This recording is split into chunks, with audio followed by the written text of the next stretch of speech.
నమస్తే, welcome to our channel. నేను ప్రియాంకారావు. జగన్మోహన్ రెడ్డి గారు నేను హిందువుని అనే జపం చేస్తున్నారు. అసెంబ్లీకి వెళ్ళడానికి ఆయన దగ్గర సమయం లేదు కాదు, ప్రతిపక్ష హోదా ఇవ్వట్లేదు కాబట్టి ఆయన అసెంబ్లీకి వెళ్ళట్లేదు. కానీ పులివెందులకి 2 రోజులు స్కెడ్యూల్ వేసుకున్నారు. గుడికి వెళ్ళి నేను హిందువుని అని విగ్రహ ప్రతిష్ఠ చేయడానికి వెళ్తున్నారు.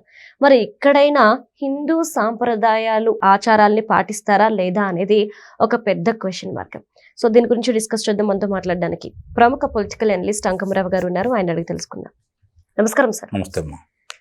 అంటే జగన్మోహన్ రెడ్డి గారు అసెంబ్లీకి వెళ్ళరు, వెళ్ళినా 10 నిమిషాలకు మించి ఉండరు.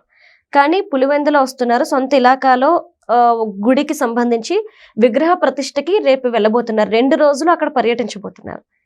ఎందుకు ఇంత సడన్ గా ఈ ప్రోగ్రామ్స్ పెట్టుకున్నట్టు? తన మీద ప్రజలకి ఏర్పడుతున్నటువంటి అపనమ్మకాన్ని, ముఖ్యంగా తన నియోజకవర్గ ప్రజల్లో అతని మీద పెరుగుతున్నటువంటి కోపాన్ని తగ్గించే క్రమంలో భాగంగా ఈరోజు తన నియోజకవర్గ పరిధిలో జరుగుతున్నటువంటి ఓ దేవాలయ నిర్మాణ కార్యక్రమంలో భాగంగా ఈరోజు అక్కడికి వెళ్తున్నాడు. ఇప్పుడు మీరు అడిగారు, వెళ్తాడు, పిలిచారు కాబట్టి వెళ్తాడు. అతను వెళ్ళినప్పుడు అంతకుముందు కూడా చూసాం మనం, ఇంట్లో సెట్ వేసుకున్నప్పుడు ఏం చేశారు, అక్కడ కూడా అలానే చేస్తారు. ప్రత్యేకంగా అంతకంటే ఉండదు. లేదంటే ఇప్పుడు హిందువులను నమ్మించే క్రమంలో భాగంగా తీర్థ ప్రసాదాలు తీసుకుంటారా, లేకపోతే అక్కడ అన్ని విధాల ఆ కార్యక్రమంలో పాల్గొంటారా, వేదాశ్వేషణాలు తీసుకుంటారా అనేది మనం చూడాలి. ఒకటి, మాజీ ముఖ్యమంత్రిగా కాకుండా ఆ నియోజకవర్గంలో గెలిచిన ఎమ్మెల్యేగా ఆయన ఆహ్వానిస్తారు. ఆయన వెళ్తున్నాడు, అంతకంటే పెద్ద విశేషం ఏముంటుందని అయితే నేనైతే భావించట్లేదు. హిందువులని అంటే ఇక్కడ వాళ్ళ నియోజకవర్గంలో ఏది కార్యక్రమం జరిగినా అతను ఆహ్వానిస్తారు, అతను ఇట్లానే వెళ్తాడు. ఇక్కడ హిందువుల మీద ప్రేమో లేకపోతే అతను హిందూ మతాచారం ప్రకారం నడుచుకుంటాడని అయితే మనం భావించాల్సిన పని అయితే లేదు. ఎందుకంటే గతంలో విశాఖ పీఠాధిపతి గంగలో ముంచి ఆయన హిందువుగా మార్చాడని ప్రచారం చేశారు. మీకు గుర్తుందో లేదో, గంగలో మునిగి హిందువుగా మారాడు, ఆయన కోసం పూజలు చేశారు అని చెప్పని కూడా గతంలో ప్రచారం కూడా వచ్చింది. ఆ తర్వాత మళ్ళీ ఆయన హిందువులుగా మారలేదు కదా, అధికారంలోకి వచ్చిన తర్వాత తన పని తాను చేసుకుంటూ వెళ్ళిపోతానే ఉన్నాడు కదా.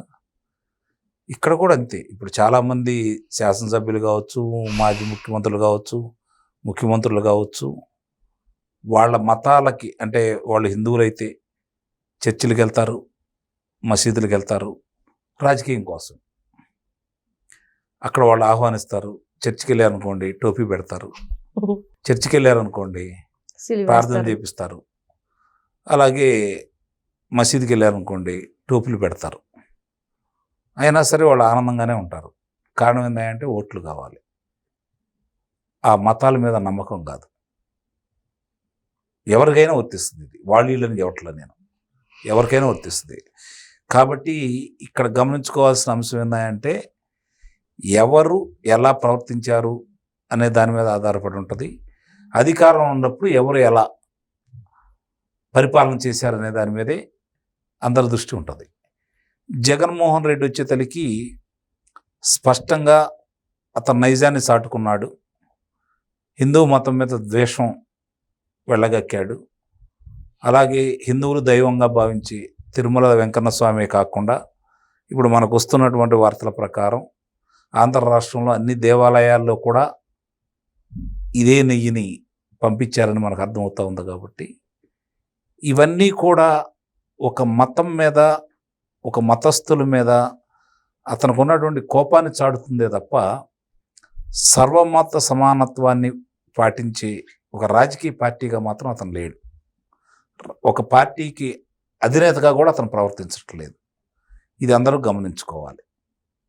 కాబట్టి ఆ తిరుమల వెంకన్నకి సంబంధించినటువంటి ఆ రోజు వాళ్ళ బాబాయ్ వైవి సుబ్బారెడ్డిని 2 సార్లు నియమించినప్పుడు కానీ, అలాగే అన్యమతస్థుడైనా ఆ రోజు వాళ్ళ తండ్రి తీసుకొచ్చేసి ఏ విధంగా అయితే తిరుమల కొండకి 338 జీవోని తీసుకొచ్చేసినప్పుడు కరుణాకర్ రెడ్డి ఏ విధంగా వ్యవహరించాడు, ప్రజల్లోనూ భక్తుల్లోనూ 2 సంవత్సరాలు జరిగిన ఆందోళనకి భయపడిపోయి తిరిగి ఆ జీవోని ఏ విధంగా మార్చారు.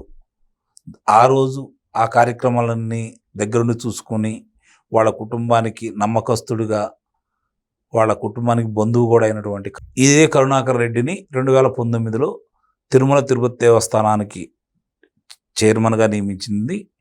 అక్కడ వాళ్ళు కొనసాగించినటువంటి సుబ్బారెడ్డి ఉండంగా కొనసాగించినటువంటి కల్తీ, అంటే అసలు కల్తీయే అని చెప్పడానికి లేదు, ఇది నెయ్యే కాని నెయ్యిని, కెమికల్స్ ద్వారా తయారు చేసిన నెయ్యిని ఇంకా విస్తృతంగా తీసుకెళ్లే కార్యక్రమంలో భాగంగా ఎక్కడ ఏమన్నా ఇంకా హిందువుల మనోభావాలకు అనుగుణంగా ఎవరైనా నడుచుకుంటున్నారేమో, నడుచుకోకుండా వాళ్ళను కూడా దూరం చేసే క్రమంలో భాగంగా మళ్ళీ తిరిగి కరుణాకర్ రెడ్డిని నియమించాడు. అంతకుముందు సుబ్బారెడ్డి చైర్మన్గా ఉండా కూడా కరుణాకర్ రెడ్డి అన్ని కార్యక్రమాలు చూసుకుంటూ ఉండేవాడు. ఇది గమనించుకోవాలి. అంటే ఇక్కడ జగన్మోహన్ రెడ్డి ఏది చేయాలనుకున్నా, ఎవరికి మేలు చేయాలనుకుంటున్నాడో దీన్ని బట్టి అందరికీ అర్థం చేసుకోవాలి. అతనికి ఒక కులం మీద ప్రేమో, ఒక మతం మీద ప్రేమ అయితే ఉండదు. తన అధికారం మీద వ్యామోహం, దానికి సహకరించిన వాళ్ళ మీద మాత్రమే అతని ప్రేమ ఉంటుంది. ఇంకా వేరే ఏ అంశాలు అతను పరిగణలో తీసుకోడు. కాబట్టే ఈరోజు వాళ్ళ నియోజకవర్గంలో ఆ కార్యక్రమానికి అతను అటెండ్ అవుతాడు, నటిస్తాడు. నిస్సందేహంగా కూడా అక్కడ వాళ్ళు ఏది చెప్తే తింటాడు. కానీ పూజలు పునస్కారాలు ఎటు వాళ్ళని చెయ్యాలి అని మనం కోరుకోవడం కూడా తప్పే. ఎందుకంటే అతను క్రైస్తవ మతస్థుడు కాబట్టి ఆ నియమ నిబంధనల ప్రకారం అతనే ఉంటాడు. కానీ ఒక శాసనసభ్యుడిగా వాళ్ళని పిలిచినప్పుడు వీళ్ళు వాళ్ళకు కూడా గౌరవిస్తారు. ఎందుకంటే పిలిచినప్పుడు అక్కడ ఏ మతస్థుడు వచ్చారని చూసుకోరు, అతని హోదానే పరిగణలో తీసుకుంటారు. కాబట్టి వీళ్ళు అతని స్వాగత సత్కారాలు కావచ్చు, అక్కడ కైంకర్యాలకు సంబంధించిన విషయాల్లో కావచ్చు, లేదా హారతలు ఇచ్చే విషయంలో కావచ్చు, ప్రసాదం ఇచ్చే విషయంలో కావచ్చు, దీవెనలు ఇచ్చే విషయంలో కావచ్చు, వాళ్ళ సాంప్రదాయ ప్రకారం వాళ్ళు చేసుకుంటూ వెళ్ళిపోతూ ఉంటారు. అది వాళ్ళకు అవసరం, రాజకీయ నాయకుడిగా ఇతనికి అవసరం. అంతకంటే వాళ్ళ గురించో ఈ కార్యక్రమం గురించో ఎక్కువ మాట్లాడుకోవాల్సిన అవసరం ఉంటుందని అయితే నేను భావించలేదు. Right, thank you so much sir.